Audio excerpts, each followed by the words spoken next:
Pronto, continuando.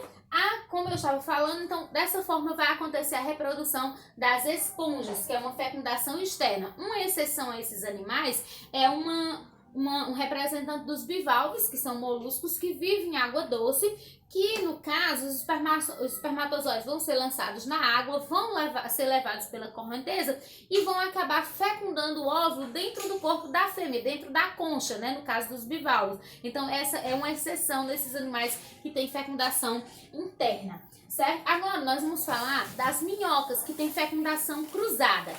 As minhocas, elas são animais hermafroditas, ou seja, elas têm o aparelho reprodutor masculino e o aparelho reprodutor feminino. Cada minhoca tem os dois. Só que quando elas vão se reproduzir, elas acabam entrando em contato e aí elas colocam em contato. Por exemplo, vamos dizer, essa daqui, aqui é a parte reprodutora e essa daqui. Aí elas vêm e colocam em contato, acontece a troca o espermatozoide sai do macho, vai para a fêmea e assim acontece a fecundação. Essa fecundação vai acontecer no corpo feminino e através de uma estrutura chamada clitelo, que é uma parte mais dilatada, mais grossa da minhoca, certo? Dentro desse clitelo vão ficar os ovos que vão receber o espermatozoide, vão ser fecundados e depois a minhoca solta essa parte, que é o clitelo, que vai ficar com os ovos fecundados, e após 3 horas, de 3 a 20 novas minhocas se formarão e sairão juntos com o casulo. Então as minhocas, elas têm o que a gente chama de fecundação cruzada, porque mesmo sendo hermafroditas, mas elas fazem o cruzamento. Então por isso que elas ficam no grupo da fecundação sexuada, tá certo? Os artrópodes, que é um grupo que tem a principal característica dos artrópodes é ter pés articulados. Nos artrópodes nós vamos ter os crustáceos, nós vamos ter os insetos, que é o maior grupo dentro dos artrópodes. Todos os artrópodes, eles vão ter fecundação interna, ou seja, a fecundação vai acontecer dentro do corpo da fêmea e ela acontece da seguinte maneira: o macho, ele vai introduzir o órgão copulador no órgão reprodutor da fêmea e vai depositar os espermatozoides, que vão ficar guardados numa estrutura que recebe o nome de espermateca, que é como se fosse uma bolsa para guardar os espermatozoides. Os artrópodes vão ser todos ovíparos, ou seja, eles vão produzir óvulos. E aí, após essa fecundação, as fêmeas elas vão pôr os ovos em lugares que sejam mais adequados para a reprodução dos seus filhotes, certo?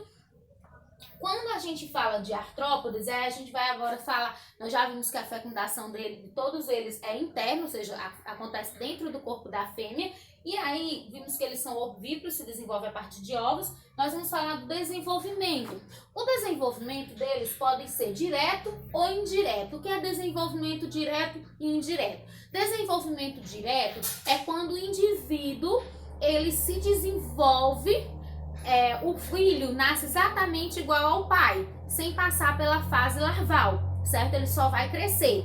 E o desenvolvimento indireto é quando o filhote, que nasce, no caso dos artrópodes do ovo, ele nasce na forma larval, diferente do pai, certo? E aí nós temos 3 casos a estudar. Nós temos o desenvolvimento direto, o indireto com metamorfose incompleta e o indireto com metamorfose completa.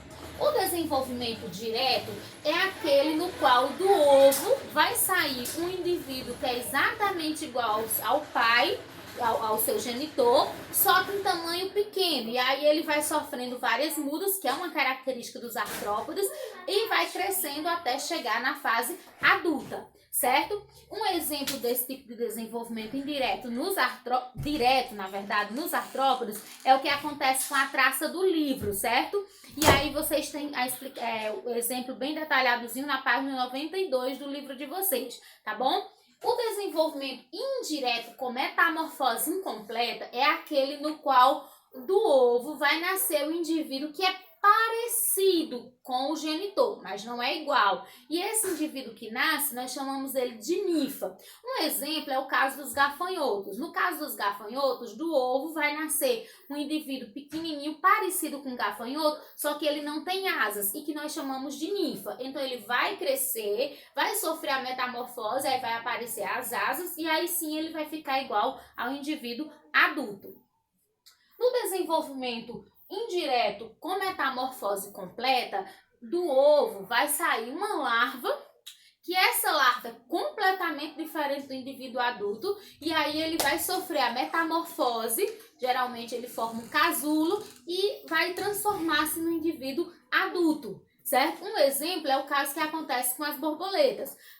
Da borboleta, nós temos o ovo, do ovo vai nascer a lagarta, que é a larva, a fase larval, que é completamente diferente do indivíduo adulto, que é a borboleta, que vai se alimentar em determinado momento, vai formar o seu casulo, vai passar para nós vamos chamar de pupa, e vai ficar lá até se desenvolver e formar a borboleta, certo? E essa palavra metamorfose, ela significa mudança. Então, quando a metamorfose é incompleta, é porque a mudança não é muito grande, que é o que acontece com o gafanhoto. Quando eu digo que a metamorfose é completa, é porque a mudança é muito grande, que é o caso que acontece com as borboletas, já que a lagarta é completamente diferente do indivíduo adulto, que é a borboleta. Certo, pessoal? Então, esse foi o tipo de reprodução que a gente tinha para falar hoje, certo? Na aula seguinte, iremos continuar. No caso, vamos seguir para o nosso próximo capítulo, capítulo 6. E eu vou passar agora para vocês as páginas do conteúdo para vocês estudarem. Assistam a videoaula, mas leiam também o conteúdo do livro e façam as atividades, tá bom? E mandem para mim as respostas da atividade, tá certo? É muito importante essa parte, tá ok? Vou colocar aqui para vocês o conteúdo, tá bom, pessoal? Só um minuto.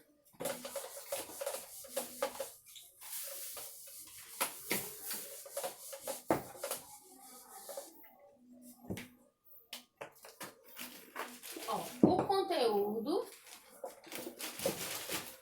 ele vai estar nas páginas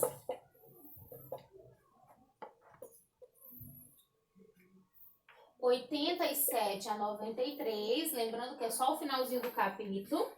E a atividade, nós vamos ter uma atividade de questões abertas, que vão estar nas páginas 97 e 98. E as questões são as questões 1 a 5, ok? E nós vamos ter outra atividade que vai estar nas páginas 100 a 103.